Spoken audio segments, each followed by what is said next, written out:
বন্ধুরা কেমন আছো? আজকে তাল নিয়ে এসেছি সোমার রান্নাঘরে। দেখো কত বড় একটা তাল, অনেক বড়, 3 আঁটি।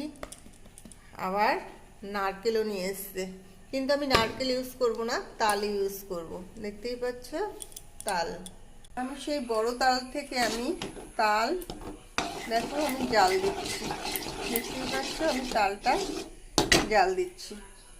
দুধ আটতে আটতে আমার এরকম হয়েছে। আজকে তালের পায়েস করব।